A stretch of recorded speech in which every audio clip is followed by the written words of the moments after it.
Friends, ఎలా ఉన్నారు? అందరు బాగున్నారా? మన ఇంటికి ఏమొచ్చిందంటే ఈషా నుండి రుద్రాక్ష దీక్ష అండి. అత్తమ్మకు కూడా చూపిస్తున్నాను. అత్తమ్మ ఇది ఒకసారి చూడు. ఈ శివుడిని ఎక్కడ చూసినావు? టీవీలో చూసిన బాగుండు, మనం కూడా ఎప్పుడు వెళ్తాము అని దేవుని దండం పెట్టుకుంటాను. అంతేనా? ఇదే అండి ఈషా. మనం ఎప్పుడు వెళ్తాము అని అనుకుంటున్నా అత్తమ్మ. కంపల్సరీ వెళ్దాం అత్తమ్మ. టైం రావాలి కదా. ఇగో నేను ఇది ఓపెన్ చేసి చూపిస్తాను, చూడండి దీంట్లో ఏమొచ్చినాయి ఏంటనేది.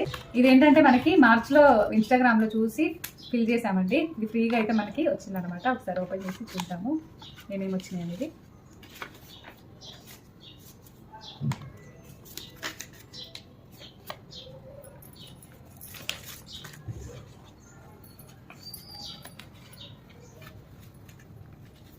ఇదే కదా దేవుడు చూసి. ఇదే చాలా పెద్దగా ఉంటుంది దేవుడు, బాగుంటుంది అక్కడ. చాలా పెద్దగా ఉంటుందని అనుకుంటున్నాను.